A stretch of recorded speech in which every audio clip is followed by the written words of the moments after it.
নমস্কাৰ আজি আমি তোমালোকৰ সৈতে আলোচনা কৰিব লৈছোঁ তোমালোকৰ অসমীয়া 4 নম্বৰটো লেসন যাৰ নাম হৈছে জাগা জননীৰ সন্তান। এই লেসনটোৰ যিখিনি পাঠভিত্তিক প্ৰশ্নৰ শিতান আছে সেয়া আলোচনা কৰিম। তোমালোকে নিশ্চয় ভিডিঅ'টো সম্পূৰ্ণৰূপে চাই থাকিবা আৰু নিশ্চয় নীৰৱদ্বীপ ইউটিউব চেনেলটো ছাবস্ক্ৰাইব কৰি ল'বা কাৰণ তোমালোকে পঢ়াৰ নম্বৰ ভিডিঅ' পাই আছা আৰু ভৱিষ্যতেও পাই থাকিবা। গতিকে চেনেলটো ছাবস্ক্ৰাইব কৰি ল'বা আৰু কমেণ্ট বক্সত নিশ্চয় তোমালোকে কোনখন জিলাৰ পৰা এই ভিডিঅ'টো চাই আছা জনাবলৈ নেপাহৰিবা। ঠিক আছে, এতিয়া আমি ডাইৰেক্টলি চাওঁ ক্ৰিয়াকলাপখিনি। ক পাঠভিত্তিক ক্ৰিয়া আছে প্ৰথমতে। গতিকে এতিয়া 1 নম্বৰ প্ৰশ্নটো চোৱা, গীতটো সুৰ লগাই গোৱা। গতিকে ধুনীয়াকৈ তোমালোকে জাগা জননী সন্তান এই গীতটো গাবা। ঠিক আছে, সুৰ লগাই পিনি গাবা। গতিকে মই এইটো কৰি দিয়া নাই, তোমালোকে নিজেই কৰিব লাগিব কাৰণ গাবলৈ কৈছে আমাক। তাৰ পাছত কৈছে 2 নম্বৰ প্ৰশ্নটো গীতটো ভালদৰে পঢ়া আৰু বুজি লোৱা বুলি কৈছে। গতিকে ধুনীয়াকৈ তোমালোকে পাঠটো এবাৰ পঢ়ি ল'বা আৰু বুজি ল'বা। ঠিক আছে, আৰু বুজি পাবৰ কাৰণে কি কৰিবা, তোমালোকে মূল ভাৱ এটা আছে নিশ্চয় দেখিছা তলত 5 নম্বৰ প্ৰশ্নত কৈছে গীতটোৰ মূল ভাৱ লিখা বুলি। সেইটো তোমালোকে চালে বুজি পাবৰ কাৰণে সক্ষম বা। গতিকে 5 নম্বৰ প্ৰশ্নটো ভালদৰে মন দি পিনি মই কি লিখিছোঁ সেয়া চাবা। ঠিক আছে, এতিয়া আমি চাম 3 নম্বৰখিনি উত্তৰ দিয়া বুলি কৈছে। ক প্ৰশ্নটো কৈছে কবিয়ে কাক জাগি উঠিবলৈ কৈছে। গতিকে এই প্ৰশ্নটো উত্তৰটো হ'ব কবিয়ে দেশ মাতৃ বা জননীৰ শক্তিমান আৰু মুক্তপান সন্তানসকলক জাগি উঠিবলৈ কৈছে। গতিকে এয়া হৈছে কটো উত্তৰ। আমি এনেদৰে লিখিব লাগিব আৰু ইমানডোখৰ লিখিব লাগিব। ধুনীয়াকৈ তোমালোকে লিখি ল'বা। ঠিক আছে, এতিয়া চোৱা 2 নম্বৰটো দুৰ্য অভিযান বুলি কি বুজাইছে। গতিকে উত্তৰটো হ'ব দেশ মাতৃৰ আহ্বানত সকলো ভয় শংকা আঁতৰাই কোনো ক্ষেত্ৰতে হাৰ নামানি নিজৰ কৰ্তব্য পথত আগবাঢ়ি যোৱা টান তথা পৰাক্ৰমী যাত্ৰাক দুৰ্জয় অভিযান বুলি বুজাইছে। গতিকে ধুনীয়াকৈ আমি লিখিব লাগিব যে দুৰ্জয় অভিযান বুলিলে কি বুজায়। ঠিক আছে, ইমানডোখৰ লিখিলেই হ'ব। ঠিক আছে, ধুনীয়াকৈ তোমালোকে ভিডিঅ'টো ৰখাই পিনি লিখি লোৱা। এতিয়া চাম তাৰ পাছৰ প্ৰশ্নটো অৰ্থাৎ গটোত কৈছে আমাক দুৰ্জয় অভিযানেৰে কি কৰিবলৈ কৈছে। উত্তৰ হ'ব দুৰ্জয় অভিযানেৰে মৃত্যুকো নেওচি বা ভয় নকৰি জয় কাঢ়ি আনিবলৈ কৈছে। গতিকে গটো উত্তৰ ইমানডোখৰ লিখিব লাগিব। ধুনীয়াকৈ তোমালোকে লিখি লোৱা নিজৰ বহীখনত। তাৰ পাছত চোৱা এতিয়া ঘটো জননীৰ সন্তানক কিহে দুৰ্বল কৰাৰ কথা কৈছে। উত্তৰটো হ'ব কৰ্মহীনতা আৰু কাপুৰুষতাই জননীৰ সন্তানক দুৰ্বল আৰু স্মৃয়মান কৰাৰ কথা কৈছে। গতিকে এয়া হৈছে ঘটো উত্তৰ। ইমানডোখৰ লিখিলে হ'ব। ধুনীয়াকৈ তোমালোকে লিখি ল'বা। এতিয়া চোৱা তাৰ পাছত 9 নম্বৰৰ প্ৰশ্নটো তথাপিও নাই ভয় বুলি কিয় কৈছে। গতিকে উত্তৰটো হ'ব কৰ্মহীনতা আৰু কাপুৰুষতাই মানুহক দুৰ্বল কৰিব পাৰে, তথাপিও ভয় কৰিব নালাগে কাৰণ আমাৰ অন্তৰত দেশপ্ৰেম আৰু সাহসৰ এক শক্তিমান সত্তা লুকাই থাকে, যাৰ সহায়ত পুনৰ জাগ্ৰত হৈ শত্ৰুক পৰাস্ত কৰিব পাৰি। গতিকে ইমানডোখৰ লিখিবা বুলি কিয় কৈছে বুলি আমাক নিশ্চয় সুধিছে দেখিছা তোমালোকে তথাপিও নাই ভয় বুলি। গতিকে ইমানডোখৰ লিখিব লাগিব কিয় নাই ইয়াতে লিখা হৈছে কাৰণ আমাৰ অন্তৰত দেশপ্ৰেম আৰু সাহসৰ এক শক্তিমান সত্তা লুকাই থাকে, যাৰ সহায়ত পুনৰ জাগ্ৰত হৈ শত্ৰুক পৰাস্ত কৰিব পাৰি। সেইকাৰণে আমাৰ ভয় নালাগে। ঠিক আছে, গতিকে তোমালোকে এডোখৰ লিখি ল'বা। এতিয়া চোৱা তাৰ পাছৰ প্ৰশ্নটো প্ৰথম চটো কাৰ জয় নিনাদত শত্ৰু কম্পমান বুলি উল্লেখ কৰিছে। গতিকে উত্তৰটো হ'ব আপোন পাহৰাৰ অজেয় নৱযুৱানসকলে যেতিয়া মনত শক্তি গায়ত্ৰী জগাই তুলি দুৰ্নিবাস হৈ উঠিব তেতিয়া তেওঁলোকৰ জয়ধ্বনি বা জয় নিনাদত শত্ৰু কঁপি উঠিব বা কম্পমান হ'ব। গতিকে ধুনীয়াকৈ তোমালোকে লিখি ল'বা। এতিয়া চোৱা তাৰ পাছত দ্বিতীয় প্ৰশ্নটো আপোন পাহৰা বীৰক কি বুলি আখ্যা দিছে। গতিকে উত্তৰটো হ'ব আপোন পাহৰা বীৰক দুৰ্মত বীৰ আৰু অজেয় নৱযুৱান বুলি আখ্যা দিছে। গতিকে এইকেইটা হৈছে আমাৰ 3 নম্বৰৰ প্ৰশ্ন উত্তৰ। তোমালোকে ধুনীয়াকৈ লিখি ল'বা। ঠিক আছে, এইকেইটা প্ৰশ্ন উত্তৰ। এতিয়া চোৱা 4 নম্বৰৰ প্ৰশ্নটো আৰু 4 নম্বৰৰ প্ৰশ্নত আমাক কৈছে গীতটোৰ বুজি নোপোৱা শব্দবোৰৰ অৰ্থ শব্দ সম্ভাৰ আৰু অভিধান চাই জানি লোৱা বুলি কৈছে। গতিকে তোমালোকে নিজে পোনপ্ৰথমতে কি কৰিবা পাঠটো এবাৰ ভালদৰে পঢ়িবা।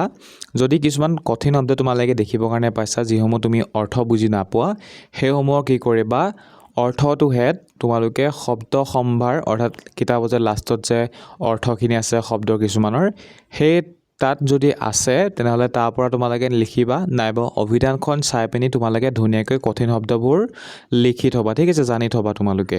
গতিকে এইটো মই কৰি দিয়া নাই, কাৰণ তোমালোকে কোনকেইটা কঠিন শব্দ নাজানা বা জানা মই সেইটো গম নাপাওঁ, গতিকে তোমালোকে নিজে কৰিবা, ঠিক আছে। আৰু এতিয়া চোৱা 5 নম্বৰ প্ৰশ্নটো। 5 নম্বৰ প্ৰশ্নটো আমাক কৈছে গীতটোৰ মূল ভাৱ লিখা বুলি। গতিকে এতিয়া আমি চাম মূল ভাৱ। উত্তৰ: জাগা জননীৰ সন্তান গীতটিৰ জৰিয়তে কবি জ্যোতিপ্ৰসাদ আগৰৱালাই দেশৰ নৱযুৱানসকলক জাগ্ৰত হ'বলৈ এক প্ৰেৰণাময় আহ্বান জনাইছে। স্বদেশৰ উন্নতিৰ পথত কৰ্মহীনতা কাপুৰুষতাৰ কোনো স্থান নাই। আলস্যই মানুহক দুৰ্বল কৰিব পাৰে, কিন্তু অন্তৰৰ দেশপ্ৰেম আৰু সাহসেৰে সকলো ভয় আঁতৰাব পাৰি। দেশৰ ভৱিষ্যত সুৰক্ষাৰ প্ৰহৰী স্বৰূপ এই নৱযুৱানসকলে যেতিয়া দুৰ্নিবাৰ গতিৰে আগবাঢ়িব, তেতিয়া তেওঁলোকৰ জয়ধ্বনিতেই শত্ৰু কঁপি উঠিব। সন্তানসকলে মৃত্যু ভয়কো তুচ্ছ কৰি দেশৰ মান আৰু সন্মান অক্ষুণ্ণ ৰাখিব লাগিব। গতিকে এয়া হৈছে কবিতাটোৰ অৰ্থাৎ গীতটোৰ মূল ভাৱ। ধুনীয়াকৈ তোমালোকে লিখি ল'বা, ঠিক আছে। এতিয়া মূল ভাৱৰ পাছত আছে খখিনি ভাষা অধ্যয়ন ব্যৱহাৰিক ব্যাকৰণ। গতিকে এইখিনি হৈছে ব্যাকৰণ, আৰু প্ৰথমতে আছে বাক্য ৰচনা কৰা বুলি। গতিকে বাক্য ৰচনা কৰাখিনি এতিয়া চাম। প্ৰথমতে আছে শক্তিমান। গতিকে শক্তিমানৰ এটা বাক্য ৰচনা আমি চাম। শক্তিমান: দেশৰ উন্নতিৰ বাবে প্ৰতিজন নৱযুৱান শক্তিমান হৈ উঠিব লাগিব। গতিকে আমি এনেদৰে লিখিব পাৰোঁ এটা বাক্য ৰচনা। তোমালোকে ধুনীয়াকৈ লিখি ল'বা, ঠিক আছে। এতিয়া চোৱা তাৰ পাছত আছে কাপুৰুষ। স্বদেশৰ উন্নতিৰ অভিযানত কাপুৰুষতাৰ কোনো স্থান নাই। গতিকে এয়া হৈছে কাপুৰুষৰ এটা বাক্য ৰচনা। তাৰ পাছত আছে নিনাদ। মেঘৰ গম্ভীৰ নিনাদ বা শব্দ শুনি ময়ূৰে নৃত্য কৰিবলৈ ধৰিলে। গতিকে এয়া হৈছে নিনাদৰ এটা বাক্য ৰচনা। তাৰ পাছত আছে অজেয়।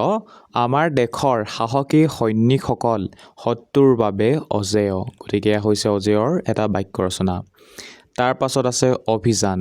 মহাকাশচাৰীসকলে মংগল গ্ৰহলৈ এক নতুন অভিযান চলাইছে। গতিকে এয়া হৈছে অভিযানৰ এটা বাক্য ৰচনা। ধুনীয়াকৈ তোমালোকে লিখি ল'বা, ঠিক আছে।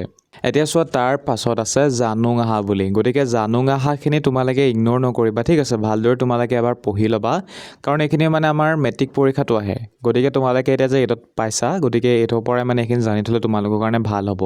গতিকে ধুনীয়াকৈ তোমালোকে জানি ল'বা, ঠিক আছে। আৰু তাৰ ওপৰতে মানে তলৰ প্ৰশ্নসমূহ আমাৰ হৈছে। গতিকে এতিয়া চোৱা 7 নম্বৰ প্ৰশ্নটো। 7 নম্বৰ প্ৰশ্নটো জানুং আহাখিনিৰ পৰাই সৃষ্টি হৈছে। গতিকে তোমালোকে ভালদৰে নিশ্চয় চাই ল'বা, ঠিক আছে। এতিয়া চোৱা 7 নম্বৰ প্ৰশ্নটো সন্ধি গঠন কৰা আৰু ভাঙা বুলি আছে। গতিকে ধুনীয়াকৈ মই কিতাপখনতে আনচাৰ লিখি থৈছোঁ, তোমালোকে নিশ্চয় দেখিছা। ৰঙা ৰং মই দি থৈছোঁ, ৰঙা ৰঙে মানে মই লিখি থৈছোঁ, নিশ্চয় তোমালোকে দেখিছা। প্ৰথমতে আছে দেৱ যোগ অসুৰ। গতিকে ইয়াৰ আনচাৰটো হ'ব দেৱাসুৰ। তাৰপাছত আছে মূৰ যোগ অৰি, মুৰাৰি হ'ব। তাৰপাছত আছে কোষ যোগ আসন, কোষাসন। তেনেদৰে আছে বিদ্যা যোগ অলংকাৰ, বিদ্যালংকাৰ। তাৰপাছত দশ যোগ আনন্দ, দশানন। তাৰপাছত আছে মহাযোগ অৰ্ণৱ, মহাৰ্ণৱ। তেনেদৰে আছে মহৰ্ষি, মহাযোগ ঋষি। তাৰপাছত নৰেন্দ্ৰ, মনোহৰ, মনোযোগ উল্লেখ, উজ্জ্বল, নাভিক, দিগন্ত। গতিকে ধুনীয়াকৈ তোমালোকে এইকেইটা লিখি লোৱা নিজৰ কিতাপখনত, ঠিক আছে। আৰু যদি তোমালোকে বহীত লিখি আছা তেনেহ'লে ধুনীয়াকৈ মই যিদৰে লিখি থৈছোঁ তেনেদৰে তোমালোকে লিখি লোৱা, ঠিক আছে। এতিয়া এইখিনি কৰি হোৱাৰ পাছত তোমালোকে চোৱা, ইয়াতে নিশ্চয় দেখিছা নিৰীক্ষণৰ পাছত শিক্ষকৰ চহী বুলি আছে। গতিকে ছাৰ বাইদেউসকলে তোমালোকে যে কিতাপত যে কৰিলা, সেইখিনি চোৱাৰ পাছত ছাৰ বাইদেউসকলে চহী কৰিব, ছিগনেচাৰ কৰিব। গতিকে তোমালোকে ধুনীয়াকৈ লিখিবা, ঠিক আছে। এতিয়া তাৰ পাছত পুনৰ জানুং আহা বুলি আছে, নিশ্চয় দেখিছা তোমালোকে। গতিকে এই জানুং আহাখিনিও গুৰুত্বপূৰ্ণ হয়, ভালদৰে চাবা, কাৰণ তাৰ পৰাই মানে বাকী প্ৰশ্নখিনি সৃষ্টি হৈছে, ঠিক আছে। এতিয়া চোৱা 9 নম্বৰ প্ৰশ্নটো বিপৰীত অৰ্থ বুজোৱা শব্দ লিখা বুলি আছে।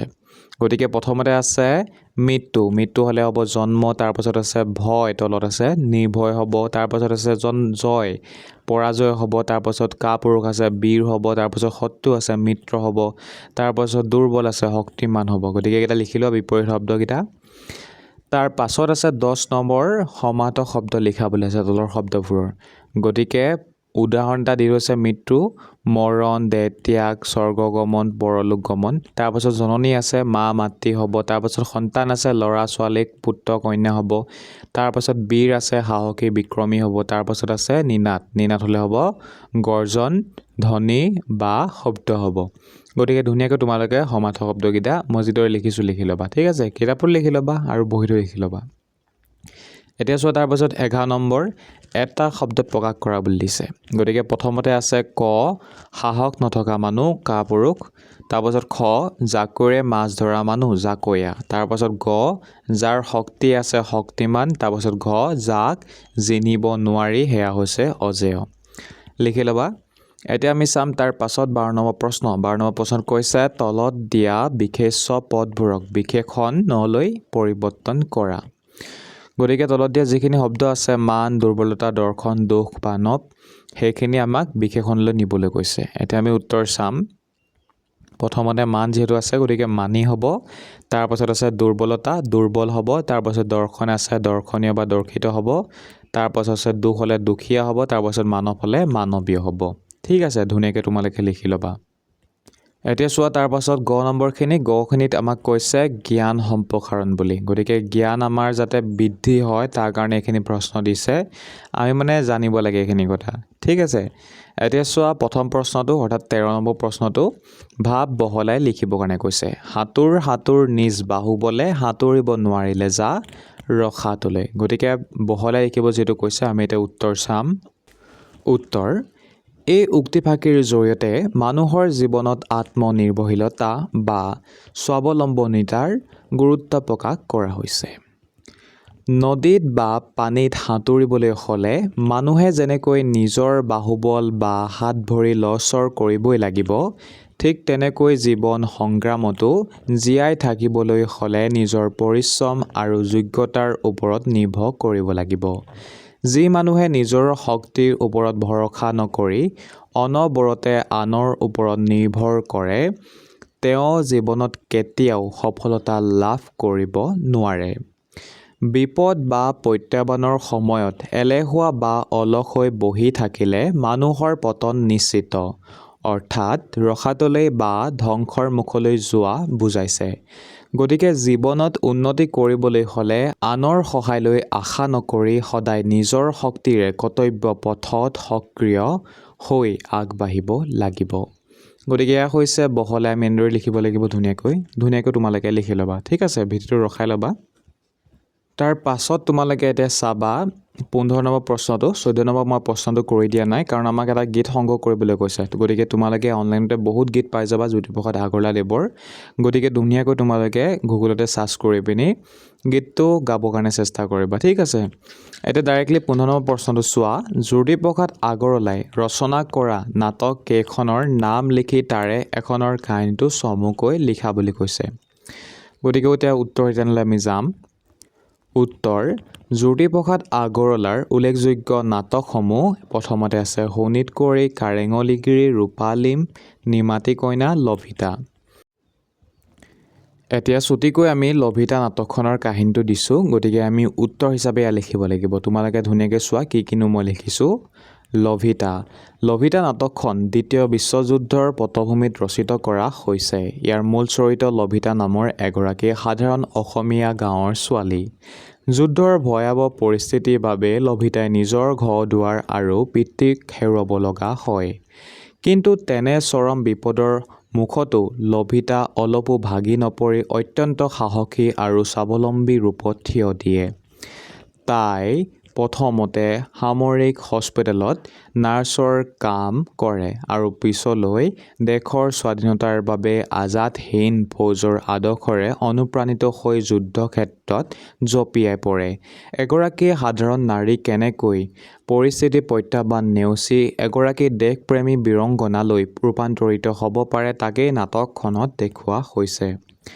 গতিকে এয়া তোমালোকে ধুনীয়াকৈ লিখিবা ঠিক আছে লভিতা যি আমাৰ কাহিনী আছে নাটকখনৰ তাৰে চুটিকৈ মই দি দিছোঁ ইয়াত তোমালোকে ধুনীয়াকৈ লিখি ল'বা ঠিক আছে গতিকে ছাত্ৰ ছাত্ৰীসকল জাগা জননীৰ সন্তান লেচনটোৰ পাঠভিত্তিক প্ৰশ্নোত্তৰ শিতান ইমানেই আছিলে আশা কৰিম তোমালোকে ভিডিঅ'টোৰ পৰা অলপ হ'লেও উপকৃত হৈছা আৰু যদিহে উপকৃত হৈছা নিশ্চয় চেনেলটো ছাবস্ক্ৰাইব কৰি ল'বা কাৰণ আমি এনেধৰণৰ ভিডিঅ' বনাই আছোঁ আৰু ভৱিষ্যতেও পাই থাকিবা আৰু যিখিনি প্ৰশ্নোত্তৰ মই নকৰিলোঁ সেইখিনি ইমান বেছি গুৰুত্বপূৰ্ণ নহয় আৰু কিছুমান প্ৰশ্ন মানে তোমালোকে নিজেই কৰিব লাগিব যেনে ধৰি লোৱা তোমালোকে 4 নম্বৰ প্ৰশ্নটো নিজে কৰিব লাগিব কাৰণ কঠিন শব্দবোৰ তোমালোকে কোনবোৰ ভাবা সেয়াটো মই গম নাপাওঁ গতিকে সেইসমূহ তোমালোকে নিজে ধুনীয়াকৈ অভিধান চাই কৰি ল'বা, ঠিক আছে। গতিকে ছাত্ৰ ছাত্ৰীসকল ভিডিঅ'টো ইমানতে সমাপ্ত কৰিছোঁ। ভিডিঅ'টো চোৱাৰ কাৰণে তোমালোকক ধন্যবাদ। জয় অসম।